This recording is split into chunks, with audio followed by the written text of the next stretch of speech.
ఉన్న బంగారాన్ని విడిపించి ఆ రోజు ఆన్లైన్ రేటుకే మేము కొంటాం. Sharma gold company. నమస్తే, సుమన్ టీవీకి స్వాగతం. ఏ మనిషి జీవితంలో అయినా పెళ్లి అనేది అతి ముఖ్యమైనటువంటి ఘట్టం. వైవాహిక జీవితంలో ఎటువంటి సమస్యలు వచ్చినా కూడా మన కెరియర్ మొత్తం కూడా చిందరవందర అయిపోతూ ఉంటుంది. కాబట్టి వివాహం చేసుకునేటప్పుడు పొంతనలు అనేవి కరెక్ట్గా చూసుకోవాల్సిన అవసరం ఎంతైనా ఉంది. అయితే వివాహం చేసుకునేటువంటి సమయంలో అందరికీ జాతకాలు అనేది ఉండకపోవచ్చు. అలా లేనప్పుడు నామజాతక రీత్యా ఎవరైతే ఏ రాశి పడుతుందో ఆ రాశి వాళ్ళు ఏ రాశితో వివాహం చేసుకోవచ్చు. ఇటువంటి విషయాన్ని తెలియజేసేందుకు మనతో పాటు ఉన్నారు ప్రముఖ ఆస్ట్రాలజిస్ట్, వేదిక వాస్తు శాస్త్ర నిపుణులు శ్రీమతి జయప్రద గారు. అమ్మ నమస్కారం. నమస్తే అమ్మ. శ్రీమాత్రి నమః. అమ్మ, మీనరాశి విషయానికి వస్తే వీరి స్వభావం ఎలా ఉంటుంది? వీరి స్వభావానికి తగినట్టుగా ఏ రాశి వారికి వీరికి కుదురుతుంది వివాహం చేసుకోవాలని అనుకుంటే? మీనరాశి వాళ్ళు చేసుకోవడానికి అంటే మీనరాశి జనరల్గా ఏంటంటే ఎవరితో అయినా బాగానే ఉంటారు. వీళ్ళు వాళ్ళకి అనుకూలంగా మార్చుకోవడం లేకపోతే వాళ్ళకి అనుకూలంగా మారడం జరుగుతుంది. వీళ్ళు రెండు రకాలుగా మారడానికి సిద్ధంగా ఉంటారు. ఒకటి వీళ్ళకి అనుకూలంగా మార్చుకుంటారు, లేదా వాళ్ళకి అనుకూలంగా మారుతారు. ఎందుకంటే ఇక్కడ ఏంటంటే అక్కడ అబ్బాయి అనుకోండి, ఉద్యోగం బాగా మంచి ఉద్యోగం, మంచి ఫ్యామిలీ, పెద్ద ఫ్యామిలీ అంటే సరే వాళ్ళు తగ్గట్టుగా మార్చుకోవడానికి సిద్ధపడతారు. లేదు ఇక్కడ అలాగే అమ్మాయి అనుకోండి, మంచి పద్ధతి గల సాంప్రదాయ కుటుంబం అమ్మాయిది. సో అందుకని కొంచెం అమ్మాయికి కొన్ని పద్ధతులు ఉంటాయి, కొన్ని ఆచారాలు వ్యవహారాలు ఉంటాయి, అవన్నీ మనం అడ్జస్ట్ అవుదాం అని చెప్పి అబ్బాయిలు కూడా అలా అడ్జస్ట్ అవ్వడానికి ఇష్టపడతారు. సో వీళ్ళు మార్చుకోవడానికి వీళ్ళు సిద్ధంగా ఉంటారు కనుక వీళ్ళు ఏ రాశిని చేసుకున్నా బాగానే ఉంటుంది. 100% మ్యాచ్ అని అవసరం లేదు, ఎందుకంటే వీళ్ళు ఆటోమేటిక్గా మార్చుకోగలుగుతారు. మరి మీనంలో మీనం చేసుకుంటే? మీనం వాళ్ళు మీనం ఎందుకు చేసుకోవద్దు అన్నాం అంటే, మీనం రాశి వ్యయస్థానాలు, అది మామూలు రాశిలో 12వ స్థానం. సో ఈ స్థానంలో వాళ్ళు ఈ స్థానం వాళ్ళు వివాహం చేసుకోవడం వల్ల అంటే ఏదైనా వీళ్ళకి కొంతమందికి ఏంటంటే మీనరాశి అంటేనే కొన్ని లాస్ట్ జన్మ, మళ్ళీ జన్మ లేదని.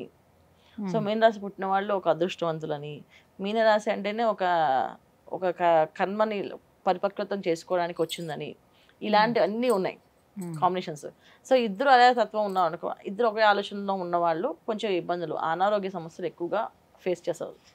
ఒకవేళ కర్మ సిద్ధాంతాలు ఇద్దరికి ఆరోగ్య సమస్యలు బాధపడి ఇబ్బంది ఉందనుకో, సో ఇద్దరు హెల్త్ ప్రాబ్లమ్స్ అవుతాయి. సో ఒక జాతకం బెనిఫిట్గా ఉండాలి ఎప్పుడైనా, ఒకరి వల్ల ఒకరికి బెనిఫిట్గా ఉండాలి. సో ఎప్పుడు కూడా వ్యయ స్థానాలు కనుక, ఇది మన మీనరాశి అంటే వ్యయ స్థానం అంట కనుక 12th హౌస్ అంట కనుక 12th హౌస్ అనేది రెండు 12th హౌస్ని చేసుకోదు చెప్తాం. అది చేసే లక్షణాలు వాళ్ళ ఆలోచన విధానం బాగుండొచ్చు, మ్యాచ్ అవ్వచ్చేమో, కానీ అదృష్టం వైజ్గా చూసుకుంటే మాత్రం మ్యాచ్ అవుతుంది. అదృష్టం కావాలనుకుంటే మాత్రం వద్దని చెప్తాం. ఎందుకంటే ఒక జాతకానికి ఒకరు అదృష్టం కలవాలి, అది ఇద్దరు ఒకే యోగంలో ఉండేది ఉండకూడదు ఎప్పుడు కూడా. అందుకే మన పెద్దవాళ్ళు పూర్వం మనకి 5 ఏళ్ళు గ్యాప్ ఉండేవాళ్ళు. సో 5 yearsకి ఏంటంటే గ్రహాలన్నీ మారుతాయి, అన్ని గ్రహాలు మారుతాయి 5 yearsకి. అప్పుడు ఏమవుతుందంటే ఒకవేళ భార్య జాతకం బాగాలేదనుకోండి, భర్త జాతకం బాగుండి భర్త జాతకం నుంచి యోగాలన్నీ వీళ్ళకి బాగుంటాయి, హ్యాపీ ఫ్యామిలీ లైఫ్ రీచడానికి. అలాగే ఒకవేళ భర్తకి బాగాలేదనుకోండి, భార్య జాతకం తోడై వాళ్ళకి హెల్ప్ అవుతుంది. లేదు భార్య భర్త ఇద్దరు జాతకాలు బాగాలేవు, పిల్లలు ఉంటారు వీళ్ళకి, సంతానం ఒక యోగాల వల్ల వీళ్ళకి కలిసి వచ్చేవాడు. ఇప్పుడు శుక్రమాదస్తో పిల్లాడు పుట్టాడు వీళ్ళకి. సో శుక్రమాదస్ ఎవరు అనుభవిస్తాడు?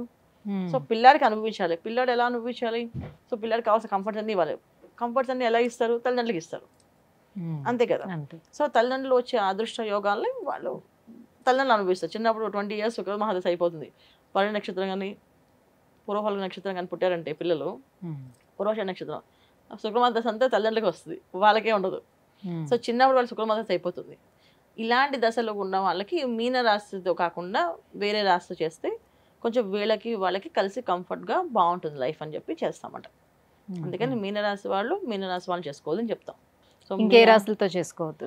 సో ఇంకే రాశి చేసుకోవద్దు, కుంభరాశి వాళ్ళు చేసుకోవద్దు, మేషరాశి వాళ్ళని చేసుకోవద్దు, తర్వాత వృషభ రాశి వాళ్ళని చేసుకోవద్దు, మిథున రాశి వాళ్ళని చేసుకోవద్దు, సో కర్కాటక రాశి వాళ్ళని చేసుకోవచ్చు. ఓకే. తర్వాత మళ్ళీ కన్యా రాశి వాళ్ళని చేసుకోవచ్చు. కన్యా రాశి వాళ్ళు కూడా వీళ్ళకి మ్యాచ్, కర్కాటకం అండ్ కన్యా మ్యాచ్ అవుతుంది. అంటే వాళ్ళ తగ్గట్టు వీళ్ళు మారుతారు కనుక కన్యా రాశి వాళ్ళు ఆటోమేటిక్గా వాళ్ళ ట్రెండ్స్ ప్రకారం వాళ్ళు మారుతూ ఉంటారు. సో వాళ్ళ తగ్గట్టు వీళ్ళు కూడా మార్చుకునే అవకాశం వాళ్ళకి ఉంటుంది. సో కర్కాటక రాశి వాళ్ళు జనరల్గా ఎవరితోనైనా మారడానికి ఇష్టపడతారు. వాళ్ళు నచ్చితే వాళ్ళు ఖచ్చితంగా చేస్తారు. అందుకని మీనం వాళ్ళకి కర్కాటకం వాళ్ళకి. సో కర్కాటక రాశి వాళ్ళకి ఏంటంటే వీళ్ళకి హెల్ప్ అవుతుంది జనరల్గా, చాలా యోగాల్లో అన్నింటిలో కూడా బాగా హెల్ప్ అవుతుంది. సో కర్కాటక రాశి వాళ్ళు చేసుకుని చెప్తాం. సో బాగుంటుంది. ఇటువైపు కుంభం కానీ మేషం, మిథునం, వృషభం ఇవి చేసుకోవద్దని చెప్తాం. చేసుకోవద్దని, ఎందుకంటే చేసుకోవడం వల్ల ఏంటి అంటే మెయిన్ మిథునం వాళ్ళంతా కమర్షియల్గా మాట్లాడేది అనిపిస్తుంది వీళ్ళకి. ఏది కూడా ఏం చేసినా వీళ్ళు కమర్షియల్గా మాట్లాడుతున్నట్టుగా అనిపించేటట్టు తత్వం అనిపిస్తుంది వీళ్ళకి. సో వాళ్ళు చేసే పనులు అలా ఉంటాయి. ఏ విషయం తీసుకోండి, ఇప్పుడు పేరెంట్స్కి వస్తున్నారు వాళ్ళు చేయాలంటే చూడండి, నేను మీ పేరెంట్స్కి ఇప్పుడు అంటే ఈ రోజుల్లో మనం ఆడుకోవాలనుకుంటే వంట నేను చేస్తే గిన్నెలు కడిగేస్తా అని చెప్తారు కదా, అలాగే మీ పేరెంట్స్ వచ్చేసరికి వాళ్ళని హెల్ప్ వాళ్ళు అలా ఉంటారు, లెక్కలు వేస్తుంటారు. ఆ లెక్కలు వీళ్ళు నచ్చవు, ఆ లెక్కలతో వీళ్ళని కట్టుబడేలాం. వీళ్ళతో ఎప్పుడైనా మీనరాశి వాళ్ళతో ప్రేమతో ఏ విషయమైనా చేస్తారు వాళ్ళు. లేదు నా వల్ల కావట్లేదని మనం బాధపడితే దానికోసం జాలితో చేస్తారు వీళ్ళు. జాలితో కానీ ప్రేమతో కానీ పని చేస్తారు వీళ్ళు. అందుకని బెదిరించినా కానీ అదిరించినా కానీ లేదా లెక్కలు వేయడం కానీ చేస్తే వీళ్ళు దూరం అయిపోతారు వాళ్ళకి. అంటే వాళ్ళతో పాటు ఉంటారు కానీ ఒక తామరాకు మీద నీటి బొట్టు ఎలా ఉంటుంది, సో అది టచ్ అవ్వదు అలా అన్నమాట. వాళ్ళతో పాటు లైఫ్ లాంగ్ ఉంటారు కానీ మనసులో మాత్రం వాళ్ళ మీద ఎటువంటి ప్రేమ అభిమానాలు ఉంచుకోరు. వీళ్ళు లెక్కలు వేసుకునే వాళ్ళు అని చెప్పేసి అలా దూరం అయిపోతారు, అది అమ్మాయి అయినా అబ్బాయి అయినా. సో ఎప్పుడైతే దూరం అవుతారో అక్కడ మనకి భార్య భర్తల మధ్యన ఉండే బాండింగ్ అనేది దూరం అవుతుంది ఆటోమేటిక్గా. అన్ని విషయాల్లో దూరం అవుతుంటారు, నెమ్మదిగా డే బై డే దూరం అవుతూ ఉంటుంది. ఆ దూరం అవడం ఎప్పుడు జరుగుతుంది, ఈ కాలం అయితే ఇంకా డివోర్స్ దగ్గర తీసుకెళ్ళిపోతారు. వదిలే అండర్స్టాండింగ్ మనకు సెట్ అవ్వదు అని చెప్పేసి ప్రతిదీ లెక్కలు వేసే అమ్మాయి అని చెప్పి అని చెప్తుంటారు అబ్బాయిలు వచ్చి. లెక్కలు దేనికి లెక్కలు వేస్తుంది అనేది వీళ్ళు ఆలోచించరు, కానీ అది ఇష్టం ఉండదు వాళ్ళకి. అది వాళ్ళ విషయంలో వాళ్ళు కరెక్టే ఉండొచ్చు కానీ వీళ్ళకి అది సెట్ అవ్వదు. వృషభం వల్ల అమ్మాయిలైనా అబ్బాయిలైనా, సో వృషభం రాశిలో ఉన్న అమ్మాయిలు అయితే వాళ్ళు కొంచెం రఫ్ అండ్ రఫ్గా కొంచెం మాట్లాడతారు, అది వీళ్ళు నచ్చదు. చూడడానికి అందంగా కనిపిస్తారు కానీ కొంచెం మాట గట్టిగా ఉంటుంది, స్ట్రాంగ్గా ఉంటుంది. ఆ మాట తీరు వాళ్ళు నచ్చకపోవడం వల్ల దూరం అవుతారు అండి. వృషభ రాశి అబ్బాయిలు అనుకోండి, వాళ్ళు చాలా ప్రేమగా మాట్లాడతారు, వీళ్ళతో ప్రేమగా మాట్లాడతారు, పక్కన ఇంకో అమ్మాయి వస్తే అమ్మాయితో ప్రేమగా మాట్లాడతారు. వీళ్ళకి అది కన్ఫ్యూజ్ అయిపోతారు, అసలు నిజంగా నేనంటే ఇష్టమే ఉందో వీళ్ళకి, ఏంటంటే నాతో అలాగే మాట్లాడతారు, అమ్మాయితో అలాగే మాట్లాడతారని. వాళ్ళు ఎవరితో అంటే సాఫ్ట్గా మాట్లాడతారు అనమాట వృషభ రాశిలో ఉన్న అబ్బాయిలు. సో వైఫ్తో ఎంత కేరింగ్గా మాట్లాడతారో బయట వాళ్ళు ఎవరైనా లేడీస్ కనిపించినప్పుడు కూడా అంత కేరింగ్గా తీసుకుని వాళ్ళతో అలా మాట్లాడతారు. అది వీళ్ళు కన్ఫ్యూజ్ అయిపోయి మళ్ళీ దానికి దూరం అవుతారు, అందుకని వద్దని చెప్తాం. ఇక మేషరాశి అమ్మాయిలు కానీ అబ్బాయిలు తీసుకుంటే వాళ్ళు వాళ్ళ పని వాళ్ళు కంప్లీట్గా స్వార్థం కింద కనిపిస్తుంది వాళ్ళకి. ఏంటిది వీళ్ళ పని వరకు ఒకలా చెప్తారు, వాళ్ళ పని అయితే ఇంకోలా చెప్తారు అనే ఫీలింగ్ వీళ్ళకి వచ్చేస్తుంది.